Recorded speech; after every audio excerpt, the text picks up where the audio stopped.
네, 연예인들은 대중의 관심으로 먹고 산다고 합니다. 그러나 종종 지나친 관심과 집착으로 연예인들을 고통 속에 빠뜨리기도 하는데요.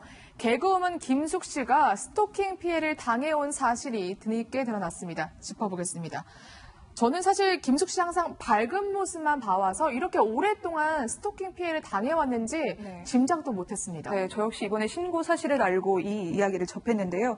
이 김숙 씨가 이제 한 여성으로부터 지속적으로 괴롭힘을 당했다며 이제 경찰에 신고를 한 겁니다. 김숙 씨가 활동하는 라디오 이제 게시판에 음해성 글을 올리고 김숙을 나는 감시하고 있다 이런 식의 협박글을 남기기도 했는데요. 최근에는 이 이제 자택으로 찾아오는 일까지 벌어져 우리 김숙 씨가 신변의 위협을 느끼고 있어서 신고한 걸로 알려졌습니다.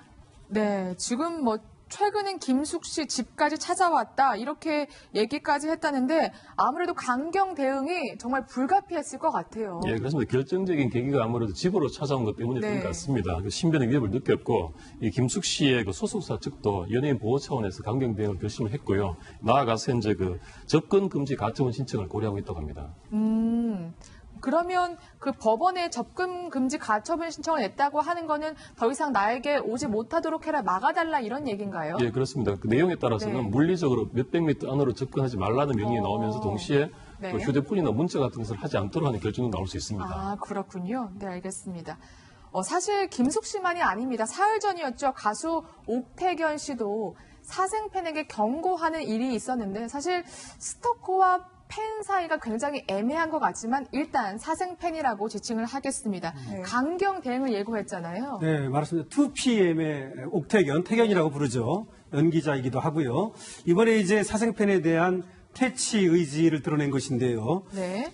이 사람이 지금 계속해서 SNS 계정을 이제 가짜로 만들어가지고 이렇게 이제 스토킹도 하고 여러 가지 방법으로 태견을 괴롭힌 것 같습니다. 네. 그래서 태견이 진짜 SNS 계정을 자기가 만들었다 이렇게 이제 밝히기도 했고요. 네. 그 다음에 또 장우영이라는 이름으로 그 아마 사생팬이 또 그 댓글을 쓰고 그랬는가 봐요. 네. 거기다가는 내가 다 안다 이렇게 이제 경고도 보내고요. 사진을 캡처해서요. 예, 이렇게 하고 있습니다. 그래서 지금 관심 가지지 않으면 그만둘 거라는 생각에 오랫동안 방관해 놔뒀는데 더 이상은 아닌 것 같다라고 얘기하면서 강력한 대응을 예고하고 있습니다. 옥태견 씨가 그동안 참아왔던 걸 터뜨릴 정도면 그동안 쌓아온 피해 내용들이 상당한 것 같아요. 네, 옥태견 씨도 더 이상 참을 수 없었나 봅니다.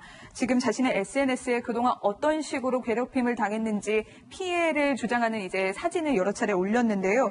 이 여성은 나는 오빠의 전화번호와 주소를 안다며 수차례 협박성 메시지를 보냈습니다. 그렇네요. 그런 글도 있네요. 네, 신변의 위협을 느낀 거죠. 찾아올 것 같은 거죠. 그래서 이 옥태견 씨는 이 사생팬의 정보를 모아야겠다는 생각이 들었나 봅니다. 팬들에게 도움을 요청합니다. 내가 이 사생팬으로부터 이런 위협을 받고 있으니 좀 도와달라는 메시지를 보냈고요. 팬들이 지금 도움을 주고 있는 것으로 알려졌습니다. 사실 교수님 저는 이해가 안 가는 게 스토킹이나 사생팬이나 내가 좋아하는 사람에 대해서 하는 거잖아요. 근데 본인이 좋아하는 사람이 내가 이렇게 하면 힘들 수 있다는 걸 충분히 예상할 것 같거든요. 그런데도 왜 이렇게 괴롭히는 걸까요? 그것은 이제 본인들이 생각할 때는 주관적으로 생각을 하기 때문에 그렇습니다. 그렇군요. 저 사람이 내가 이렇게 하면 어떻게 고통을 느낄까라고 하는 것은 그거는 상대를 배려하는 것이고 주로 이제 이 스토커라든가 이런 사람들 같은 경우는 자기 주관대로만 생각을 해요.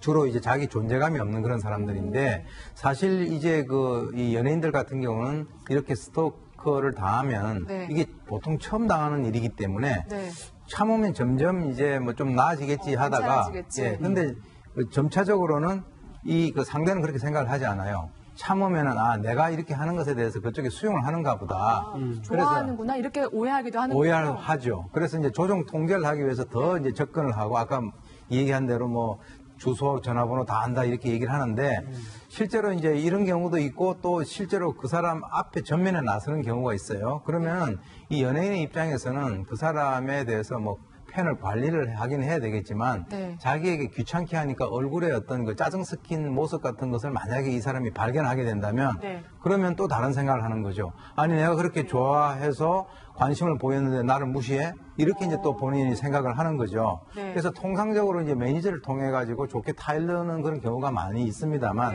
보통 이런 사람들 같은 경우는 자기가 마지막에는 극단적으로 하고 싶은 모든 걸 다 해야만 직성이 풀리기 때문에 네. 영원히 이제 해결되지 않는 거예요. 그래서 이제 이것을 그대로 놔두면 나중에는 아주 극단적인 그런 범죄와 연관성도 우리가 배제를 할 수 없다라고 하는 측면에서는 대단히 위험한 그런 어떤 접근이다 이렇게 봅니다. 그러니까 신고를 하는 게 가장 좋겠군요. 사실 실제로 많은 연예인들이 그냥 팬이니까 참아야지 하다가 범죄로 이어지는 경우도 있었습니다. 뭐 집에 찾아오고 유리창을 깨거나 네. 뭐 폭행으로 이어지는 사례들도 굉장히 많았었죠. 네, 바로 가수 김창완 창완 씨 씨요. 이야기입니다. 이제 김창완 씨를 11년간 열성적으로 쫓아다녔던 30대 팬이 있었는데요. 이제 작곡하는 법을 알려달라. 그리고 뭐 밥을 해달라, 뭐 이런 식으로, 아프니까 돌봐달라, 이런 식으로 이 김창완 씨를 쫓아다녔나 봅니다. 심지어는 자택에 침입해서 이 김창완 씨의 코뼈를 부러뜨리는 사건도 있었는데요. 무려 13년 동안 지독하게 스토킹을 해왔다고 합니다. 자택에 뭐 돌을 던지는 행위도 네. 했다고 합니다. 그리고 얼마 전 저희가 사건 상황실에서 다뤘던 이제 배우, 베이비복스 출신의 배우 심은지 씨 역시 사생팬으로부터 이래 악성 댓글 피해를 입기도 했습니다. 계속해서 음해성 글을 심은지 씨의 네. SNS에 올리거나 자신의 이제 SNS에 올려서 심은지 씨를 괴롭혔었죠. 네. 심은지 씨는 채널 A에 직접 그 고통스러움을 밝히기도 했는데요. 그 목소리 듣고 넘어가 보겠습니다. 저한테 1년이 넘게 그랬죠. 자기 사진을 딱 찍어놓고 저를 태그했더라고요. 셀카를 올리면서 이것도 인연인데 제 친구랑 저랑 같이 셀카 한 번만 찍어주세요. 네. 저도 스트레스 받아서 너무 깨고 막 불면증 막 생기고. 네, 심은지 씨 그야말로 굉장히 고통스러웠을 것 같습니다. 불면증까지 생길 정도였다고 하는데요. 사실 더 문제는 스타 자신만 고통을 당해도 굉장히 힘들 텐데 가족들에게까지 이렇게 해를 가하는 분들이 있더라고요. 예, 그렇습니다. 그 슈퍼주니어의 규현 씨 가족이 네. 그 예인데요. 특히 누나가 많이 고통을 겪어왔습니다. 자그마치 3년간 스토커로부터 피해를 당했는데요. 이 규현 씨의 친누나가 SNS에 밝힌 바에 따르면 3년간 그 본인과 동생 규현 씨, 네. 부모님까지 스토킹을 당했고 살해 위협도 당했다 이렇게 밝혔습니다. 이 누나 조 씨의 누나 부분이 이 해당 누리꾼이 모바일 계정을 해킹해서 메시지를 보내왔다고 하는데요. 그것을 네. 공개했는데 내용을 보면 이 누나한테 지금 예뻐 보인다, 나랑 사귈래요 등 날마다 이런 메시지를 보내고 전화를 계속 해왔고요. 네. 심지어는 그 규현 씨 부친이 커피숍에 앉아 있는 사진을 찍어서 보내오기도 하고 또 소름 끼치죠. 그리고 가족의 번호를 갖고 있다면서 공개하겠다는 협박도 했고요. 네. 이렇게 지속적으로 이어오고 있는데 아직까지 이 스토커의 국적이나 성별 등 신원 파악이 전혀 안 되고 있다고 합니다. 네. 그러니까 요즘에는 굉장히 교묘해지고 치밀해지는 것 같아요. 모바일 계정 해킹을 하기도 하고요. 특히 SNS나 뭐 메일 같은 걸로 괴롭히니까 더욱더 고통의 정도가 심한 것 같아요. 그 옛날 같은 경우는 이제 네. 주로 집에 찾아왔죠. 근데 그렇죠. 지금은 이제 SNS 같은 것들이 있기 때문에 그것을 이용을 해가지고 굳이 그까지 찾아가지 않고도 충분히 상대를 괴롭힐 수 있는 그런 상황이 이제 될 수가 있는데요. 네. 일반적으로 우리가 이제 사람들 중에서 이런 사람들이 있습니다. 내 친구 중에서 유명한 누구 있어. 이렇게 얘기를 많이 하잖아요. 네. 그게 이제 우리가 방어 기제 중에서 우리가 동일시라고 하는 게 있어요. 네. 저 사람 내가 유명한 사람하고 아니까 나도 유명한 사람하고 같은 존재야라고 이런 어떤 근본적인 심리가 있는 것이고요. 그렇기 때문에 이제 이 사람 간의 관계라고 하는 것은 사실 이제 폭이 필요한 거거든요. 네. 그것은 어떤 의미냐면 부부 관계라도 이 두 배우자 간에 있어서 약간의 폭이 있어야 사람이 좀 편하게 살 수 있단 말이죠. 거리를 말씀하시는 네, 건가요? 그것은 어떤 심리적인 네. 또는 어떤 여러 가지 활동에 있어서의 그거죠. 예컨대 네. 이제 부인이 남편에게 24시간을 계속 전화하면은 그 나중에 또 뭐 문제가 생길 수 있잖아요. 네. 마찬가지로 이 사람도 어떤 연애 활동을 해야 되는데 근본적으로 계속적으로 나만 쳐다봐 달라라고 이제 그 얘기를 하는 것이기 때문에 이런 사람들 같은 경우는 성장 과정에서 애착 장애의 어떤 그 경험, 즉 다시 말해서 남으로부터 관심을 받지 못했기 때문에 네. 자기가 관심을 받는 대상을 선정을 해놓고 그 사람이 자기에게 관심을 주지 않으면 분노하고 실망하고 거기에 대해서 해코지하는 이런 것 여러 가지 어떤 단계가 반복이 될 수 있다라고 하는 것이죠. 네, 범죄 심리학적으로 굉장히 이러한 분석을 해주셨는데 사실 그나마 요즘에는 연예인들도 참고 있지만은 않은 것 같아요. 예, 그렇습니다. 예전에는 뭐 평판, 이미지 이런 것을 생각해서 네. 참는 게 능사다 능사다. 이렇게 생각해 왔었는데 요즘에는 그 연예인들 소속사 측이 주로 좀 강경 대응을 해오고 있고요. 갈수록 또 사생활 침해에 대한 중요성이 커지고 또 여론도 또한 이런 정도의 도를 넘는 그 연예인 괴롭히기에 대해서는 좀 단호하게 해야 된다는 쪽으로 가고 있어서 바람직한 쪽으로 하고 있는 것 같습니다.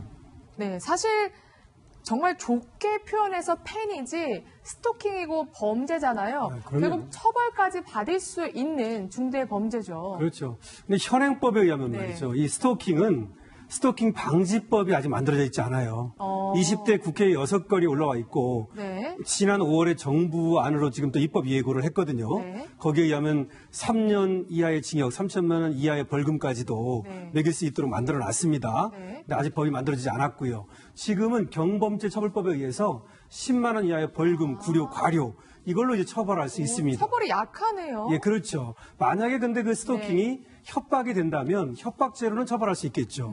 하지만 스토킹 자체를 처벌하는 법이 아직 없다는 것이죠. 네. 그리고 이제 뭐 지금 아까 얘기했듯이 접근 금지 가처분 신청인이 이런 방법으로 이제 대응하고 있는데 그거는 민사적 대응 방법이어서 네. 한계가 있고요. 네. 그래서 스토킹 방지법을 빨리 만들어야 된다라고 하는 여론이 이제 빗발치고 있는데 다만 현행법으로도 어느 정도 규율할 수 있는 거 아니냐 또 이런 반론도 있거든요. 예를 들어서 집에 가서 폭행을 한다거나 유리창을 깨게 하면 뭐 폭행죄나 그러한 주거침입죄라든지 뭐 이런 거, 뭐 협박죄라든지 이런 것들이 있다 보니까 네. 스토킹 방지법을 꼭 만들어야 되느냐에 대해서 또 반론도 있습니다. 그렇긴 하지만 어쨌든 네. 저것이 이제 과거와 다르게 현대 사회에서는 또 사회가 바뀌면 법도 바뀌어야 되거든요. 네. 그래서 필요는 한 것 같습니다. 네, 정말 고민의 필요가 있어 보이고요. 또 도를 넘어선 관심과 비방은 연예인들에게 정말 좋은 게 아니라 상처를 주는 아주 나쁜 행동이라는 점 기억해 주셨으면 좋겠습니다.